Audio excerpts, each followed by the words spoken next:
नमस्कार, स्वागत है आपका जोहार झारखंड के इस बुलेटिन में। आपके साथ मैं हूं सोनाली सिंह। बुलेटिन की शुरुआत करते हैं और सबसे पहले झारखंड की राजनीति पर एक नजर।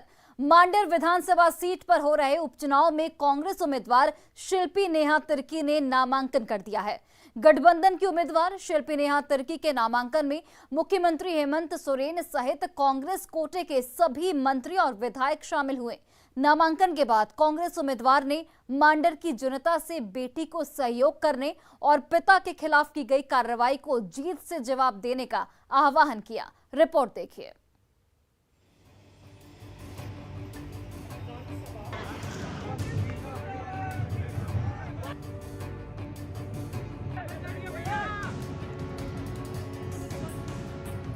बीच में शिल्पी नेहा तिर्की, बाएं मुख्यमंत्री हेमंत सोरेन और दाएं बैठे झारखंड के कांग्रेस प्रभारी अविनाश पांडे की ये तस्वीरें बताती हैं कि सत्ताधारी जेएमएम कांग्रेस के लिए मांडर विधानसभा उपचुनाव कितना मायने रखता है। तभी तो बंधु तिर्की की बेटी और गठबंधन से प्रत्याशी शिल्पी नेहा तिर्की नामांकन के लिए पहुंची तो पूरी सरकार शिल्पी के साथ खड़ी थी। खुद मुख्यमंत्री हेमंत सोरेन, कई मंत्रियों की फौज और कई विधायक सहित प्रदेश प्रभारी अविनाश पांडे भी शिल्पी को आशीर्वाद देने पहुंचे।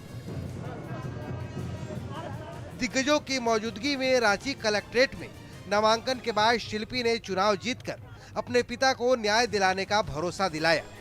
सभी का सहयोग है, इसीलिए हमारा जोश और भी बढ़ गया है। जनता से यही अपील करना चाहूंगी कि जो बाबा के साथ नाइंसाफी हुई है, उनके प्रति जो इल्जाम लगे हैं, उनका आपकी जनता की अदालत में उन्हें न्याय मिले। नामांकन से पहले झारखंड की पूरी सरकार ने शिल्पी के सिर पर हाथ रखा तो जेएमएम कांग्रेस के तमाम बड़े नेताओं ने एक साथ खड़े होकर एकजुटता का संदेश देने की कोशिश की कि वे विपक्ष के हर हमले का जवाब देने के लिए तैयार हैं और किसी भी कीमत पर मांडर सीट विपक्ष के खाते में नहीं जाने देंगे। किसी के नॉमिनेशन में इतने बड़े बड़े हस्तियों का नॉमिनेशन में आना, ये अपने आप में एक बहुत बड़ा जीत हुई पूरा। ये लड़ाई बंधु तिर्की नहीं लड़ रहा है, ये महागठबंधन की लड़ाई है और 2024 का लिए आगाज भी है। इस सरकार ने कई उपचुनाव देखे और उस उपचुनाव का परिणाम भी आप लोगों ने देखा। मेरी शुभकामनाएं और पूरे गठबंधन की शुभकामनाएं मैं उनको देता हूं। जाहिर है 23 जून को होने वाले विधानसभा उपचुनाव में गठबंधन का साझा प्रत्याशी होने से बीजेपी को कड़ी चुनौती मिल सकती है। वैसे भी मांडर सीट पर अब तक का चुनावी परिणाम कांग्रेस के पक्ष में रहा है। ऐसे में अब देखने वाली बात ये है कि दिग्गजों ने तो शिल्पी नेहा तिर्की को झोली भरकर आशीर्वाद दे दिया है, अब जनता ईवीएम भरकर किसे आशीर्वाद देती है। रांची से न्यूज 18 के लिए अविनाश कुमार की रिपोर्ट। कांग्रेस ने बंधु तिर्की की बेटी शिल्पी नेहा तिर्की पर भरोसा जताया है, जिसको लेकर बीजेपी ने एक बार फिर से कांग्रेस पर निशाना साधा है। बीजेपी के प्रदेश अध्यक्ष दीपक प्रकाश ने कहा कि मांडर में आदिवासी कार्यकर्ता पार्टी में सक्रिय भूमिका निभा रहे थे, लेकिन पार्टी परिवारवाद से बाहर नहीं निकल पाई। वहीं मांडर में बीजेपी के प्रत्याशी पर दीपक प्रकाश ने कहा कि चुनाव समिति की बैठक में कुछ नाम को फाइनल कर केंद्रीय नेतृत्व को भेज दिया गया है। वहीं सूत्रों के हवाले से ये भी खबर है कि मांडर विधानसभा की पूर्व विधायक गंगोत्री कुजूर और रांची मेयर आशा लकड़ा के नाम की भी चर्चा है। पता नहीं कांग्रेस ने किसको उम्मीदवार बनाया, लेकिन जो मुझे जानकारी मिली हुई है वो तो कांग्रेस का सदस्य भी नहीं है, कांग्रेस की सदस्य भी नहीं। और भी कांग्रेसी कार्यकर्ता मांडर में काम कर रहे थे और भी आदिवासी समाज के कांग्रेसी कार्यकर्ता कांग्रेस का झंडा लगातार उठा रहे थे, लेकिन परिवारवाद से ग्रसित पार्टी, सोनिया, राहुल और प्रियंका वाली पार्टी, जो परिवारवाद पर विश्वास करने वाली पार्टी, फिर से परिवारवाद का सबसे अच्छा और सबूत देने का काम किया मांडर के चुनाव में। झारखंड में अब पिछली सरकार के 5 मंत्रियों के खिलाफ आय से अधिक संपत्ति की जांच होगी। हेमंत सरकार ने एसीबी को जांच के आदेश दिए। इसमें तत्कालीन मुख्यमंत्री रघुवर दास का नाम भी शामिल है, जिस पर अब सियासत शुरू हो गई है। रिपोर्ट देखिए।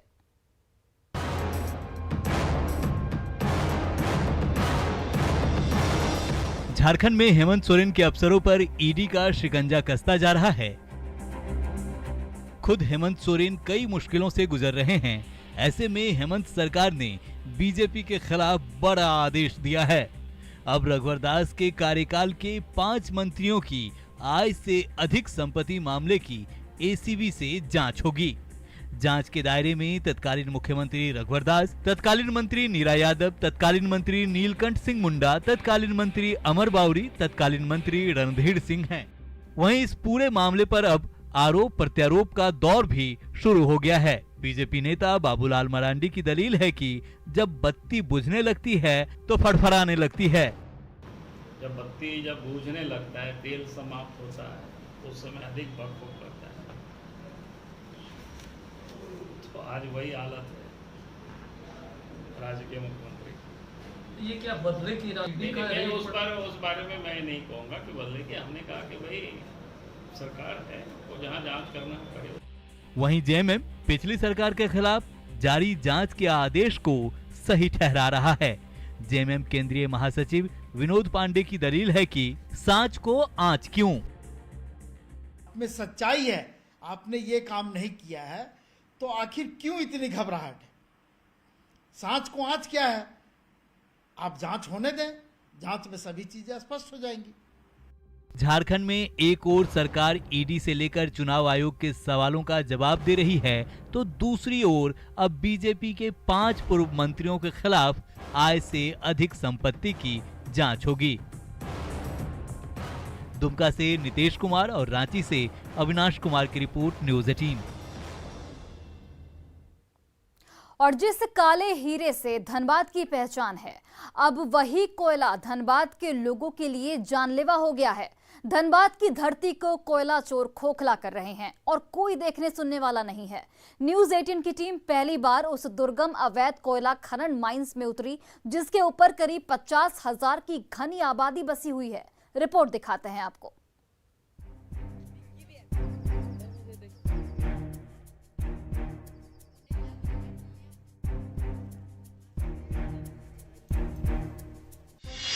जमीन के नीचे की अनदेखी दुनिया, पहली बार पाताल लोक से कवरेज। ऊपर घनी आबादी, नीचे मौत ही मौत। झारखंड की ये ऐसी अनदेखी दुनिया है जहां कदम कदम पर मौत है। न्यूज़ 18 के कैमरे में आज उस पाताल लोक की परतें खुलेंगी जिसके ऊपर घनी आबादी सांस लेती है। तस्वीरें धनबाद के रानी बाजार इलाके की है, जहां ऊपर घनी आबादी है और जमीन के नीचे अवैध खनन का सुरंग है। हमारी टीम उस खौफनाक सुरंग में पहुंची जहां कभी भी मौत से सामना हो सकता था। आप हमारे पीछे देख सकते हैं कि ये जो जगह है इसी रास्ते से आते हैं और इसके पीछे जहां से आना ही असंभव हो वैसे जगह से कोयला चोर उतरते हैं, यहाँ कोयला कटाई करते हैं और उस कोयला कटाई करने के बाद बोरों में भरकर उस कोयले को इस दुर्गम रास्ते से बाहर ले जाते हैं। इस इलाके में पहले बीसीसीएल ने कोयला निकाला था, सुरक्षा के लिए पिलर बनाया था। कोयला चोर अब उस पिलर को काट रहे हैं जिस पर पूरा क्षेत्र टिका हुआ है। आप देख सकते हैं किस तरह यहाँ पर कोयला के कटाई का काम चल रहा था और यहाँ पर कोयला कटाई वो कोयला चोर कर रहे थे। इस स्थान पर आना इतना मुश्किल है कि लोग कल्पना नहीं कर सकते हैं, लेकिन ऐसे दुर्गम स्थानों पर भी कोयला चोर पहुँचते हैं और कोयले की कटाई करते हैं। पानी पूरी तरीके से जमा है और इसके ठीक अगर कुछ दूरी पर हमारे कैमरे जहाँ तक जाए आप देख सकते हैं एक रास्ता वहाँ भी बना दिया गया है। ऐसे जगहों पर कोयला कटाई करना कितना खतरनाक हो सकता है आप सोच सकते हैं। कोयला चोरों की हरकत उस वक्त लोगों को पता चला जब रात में कोयले कटाई की आवाज लोगों ने सुनी, जिसके बाद से इलाके के लोग डरे हुए हैं। भराई होता उसको भराई किया जाए और नहीं होने पर फिर हम लोग रोड पर भी निकल सकते हैं। अभी तो मीडिया पे इसके पहले भी लोग खबर दी थी, लेकिन कुछ नहीं हुआ, सिर्फ दीवार दे दिया था। उसके बाद भी दीवार से तोड़कर भी ये लोग कोयला निकाल रहे हैं, कोयला चोरी कर रहे हैं। कल एक चाची देखी थी कि खुट खुट का आवाज नीचे से आ रहा था, तो ये लोग जाके देखी, फिर हम लोग भी 5-10 लेडीज जाके देखे तो पूरा अंदर पूरा खोखला हो चुका है, पिलर भी कट चुका है। हम लोग को बहुत लेट से पता चला, मतलब साल भर पहले से यहाँ खनन का काम चल रहा था। तो रात में जब यहाँ पर महिलाओं जो सोई हुई थी, रात में जब आवाज़ आ रहा था हथौड़ी और छेनी और कुदारी का, तो हम लोग को महिलाओं द्वारा बताया गया। तो हम लोग सुबह में जब हम लोग आए, मतलब उस समय तो देखे यहाँ पर कोयला, बोरा, चप्पल, गमछा सब कटा हुआ था और कोयला वैसे का वैसा रखा हुआ था। अगला दिन फिर जब हम लोग आए, जब देखे तो कोयला, गमछा सब गायब था। तो चोरों द्वारा यहाँ कोयला काटा जा रहा है, उसका खनन किया जा रहा है। ये घनी आबादी क्षेत्र है राजेंद्र नगर, रानी बिहार, इसको काटा जा रहा है। ये सिर्फ और सिर्फ पिलर पे टिका हुआ है। रानी बाजार का क्षेत्र कतरास थाना से महज 200 से 300 मीटर की दूरी पर है, लेकिन यहाँ महीनों से अवैध माइनिंग चल रही है। देखिए कैसे दुर्गम रास्ते से कोयला चोर इस सुरंग में उतरता है। अब मैं इसी रास्ते से बाहर की तरफ जा रहा हूँ और यह रास्ता कितना संकीर्ण है और कितना मुश्किल है, आप कल्पना नहीं कर सकते। तो से होते हुए कोयला चोर इस खदान के अंदर में इन करते हैं। आप सोच सकते हैं कि ऐसे जगह पे कोयला चोर किस तरीके से अंदर आते हैं और अपनी जिंदगी के साथ साथ जो इस घनी आबादी में लोग रह रहे हैं उनकी जिंदगी को भी दांव पे लगाने से नहीं चूक रहे हैं। कोयला चोर न सिर्फ अपनी जान हथेली पर रखकर कोयले का तस्करी करता है, बल्कि धनबाद के इस पूरे इलाके को मौत के मुहाने पर ढकेल रहा है। संवाददाता संजय गुप्ता की रिपोर्ट। और क्या झारखंड में शराब की नई नीति सरकारी अधिकारी की जेब को गर्म कर रही है? क्या शराब दुकान पर काम कर रहे कर्मचारी से जबरन ओवर रेट शराब बिक्री का दबाव बनाया जा रहा है? क्या प्रिंट रेट से ज्यादा शराब नहीं बेचने पर कर्मचारियों को मारा पीटा जा रहा है? क्या झारखंड में शराब की नई नीति फेल हो गई है? रिपोर्ट दिखाते हैं आपको।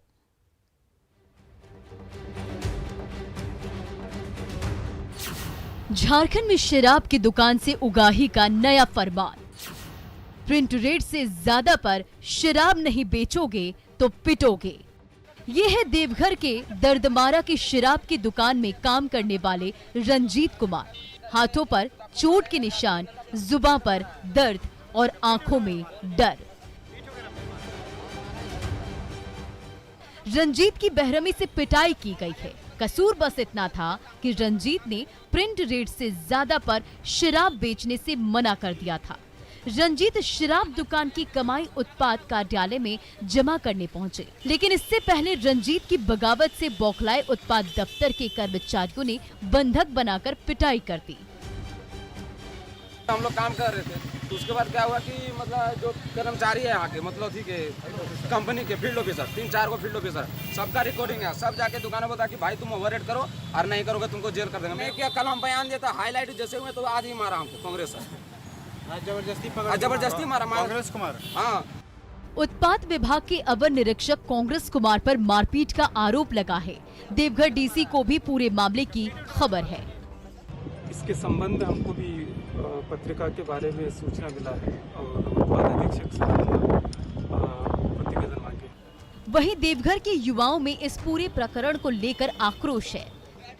वैसे व्यक्तियों को नौकरी पर रखा और उसके बाद पैसा मांगने के दबाव पे वो उसको निकाल के 36 गलियों को रख रहा है। तो ये पूरी तरह से जो है गुंडा राज है, जंगल राज है। ऐसी गलती, ऐसी अनियमितता को हम लोग बर्दाश्त नहीं करेंगे और निश्चित रूप से इसको आपकी जरूरत है। क्यों हाथ तोड़ दिया इसका? वही मैंने बताया आपको कि अगर इसने आवाज उठाई भ्रष्टाचार के खिलाफ तो उसको मारा जा रहा है, पीटा जा रहा है। झारखंड सरकार के अधिकारी पर बड़ा गंभीर आरोप लगा है। अगर ये सच है तो दोषियों पर तुरंत कार्रवाई होनी चाहिए। देवघर से मनीष दुबे की रिपोर्ट, न्यूज़ 18।